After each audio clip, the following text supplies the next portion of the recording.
شاندار وادی کی طرف بڑھتا ہے جس میں سبز باغات، دریا، سونے کے ذخائر اور محل دکھائی دیتے ہیں۔ فضا میں سورج کی سنہری روشنی سے سب کچھ چمک رہا ہے۔ کیا آپ نے کبھی کسی ایسی قوم کے بارے میں سنا ہے جو دنیا کی سب نعمتوں میں سب سے آگے تھی؟ جہاں باغات، پانی، سونا اور دولت کی کوئی کمی نہ تھی، مگر ان کے دلوں میں غرور اور نافرمانی کا اندھیرا چھپا ہوا تھا۔ یہ ہے قوم سبا کی حیرت انگیز اور عبرت آموز کہانی۔ باغات اور دریاؤں پر زوم کرتا ہے۔ لوگ خوشحال زندگی گزار رہے ہیں۔ محل میں سونے کے گہنے اور دولت دکھائی دیتی ہے۔ قوم سبا، جو آج کے یمن کے علاقے میں آباد تھی، اللہ تعالیٰ کی عطا کردہ بے پناہ دولت اور قدرتی وسائل کی مالک تھی۔ ان کے باغات، ندی نالے، پانی کے جال اور سونے کی فراوانی ہر آنکھ کو حیران کر دیتی تھی۔ لوگ عیش و آرام میں زندگی گزار رہے تھے، مگر دلوں میں شکر کی کمی اور غرور کی نشو و نما تھی۔ حضرت سلیمان علیہ السلام کے محل میں کتاب اور نقش و نگار کے ساتھ دکھاتا ہے، خطوط میں بلقیس اور قوم کو نصیحتیں لکھ رہے ہیں۔ اللہ تعالیٰ نے حضرت سلیمان علیہ السلام کے ذریعے قوم سبا کو نصیحت کی کہ وہ شکر ادا کریں اور اپنی دولت کو اچھے کاموں میں استعمال کریں۔ حضرت سلیمان علیہ السلام کی حکمت اور علم سے قوم کو بتایا گیا کہ طاقت اور دولت ہمیشہ کے لیے نہیں اور نافرمانی کا انجام ہمیشہ خطرناک ہوتا ہے۔ ملکہ بلقیس کی شاندار محل کی طرف بڑھتا ہے جہاں وہ اپنے مشیران کے ساتھ بیٹھ کر سوچ رہی ہیں۔ حضرت سلیمان علیہ السلام کا پیغام لایا جاتا ہے۔ حضرت سلیمان علیہ السلام نے بلقیس ملکہ سبا کو اپنے اقتدار اور حکمت کے ذریعے اللہ کی ہدایت کا پیغام بھیجا۔ بلقیس نے اپنی عقل اور شجاعت سے حضرت سلیمان علیہ السلام کے دلائل سنے اور حق کو پہچانا۔ یہ واقعہ ہمیں یہ سکھاتا ہے کہ عقل، انصاف اور اللہ کی ہدایت ہمیشہ کامیابی کا راستہ دکھاتے ہیں۔ قوم کے لوگ دکھاتا ہے جو اپنی دولت اور طاقت کے سبب اللہ کی نافرمانی کر رہے ہیں۔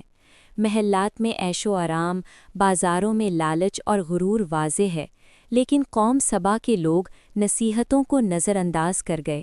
ان کی زندگی کی ہر چیز دولت اور طاقت کے گرد گھومنے لگی، مگر دلوں میں شکر کی کمی اور غرور کی نشو و نما تھی۔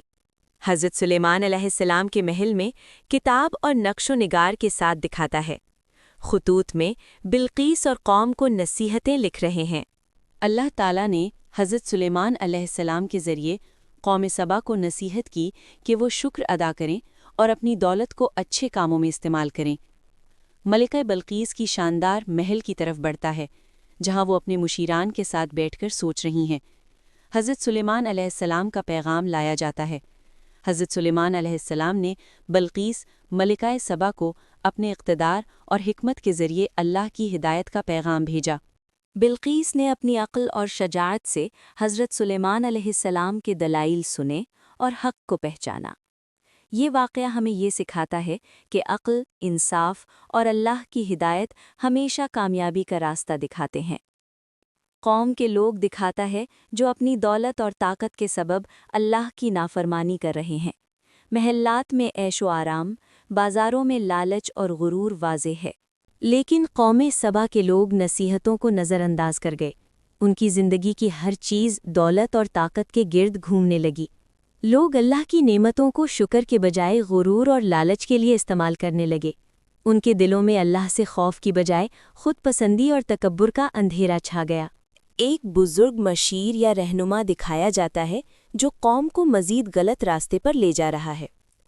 ان کے گرو اور رہنما بھی قوم کو صحیح راستے سے بھٹکانے میں کوئی کسر نہ چھوڑتے تھے۔ غرور اور نافرمانی کی وجہ سے قوم اللہ کی ہدایت سے دور ہو گئی۔ بند کے پانی سے بھرے ہوئے تالاب دکھائے جاتے ہیں۔ اچانک ایک زوردار آواز اور پانی کے بہاؤ کی تصویر۔ آخرکار اللہ تعالیٰ نے قوم کی نافرمانی کا عذاب بھیجنے کا فیصلہ کیا۔ ان کے شہروں کے مضبوط بند ٹوٹ گئے اور پانی کی زوردار لہریں ان کے باغات، محلات اور زمینوں کو ڈھا رہی تھیں۔ سیلاب کے پانی میں لوگ بھاگ رہے ہیں، محلات ٹوٹ رہے ہیں، سونا اور دولت پانی میں بہہ رہی ہے۔ سیلاب نے ہر چیز کو نگل لیا۔ ان کے عظیم محلات، باغات اور دولت پانی میں بہہ گئے۔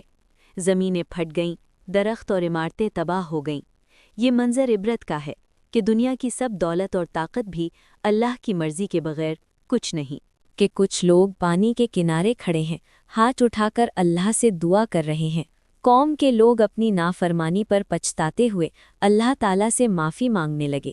دعا اور توبہ کے ذریعے انہوں نے اپنے گناہوں کی معافی کی طلب کی، مگر بعض اوقات موقع بہت دیر سے ملتا ہے۔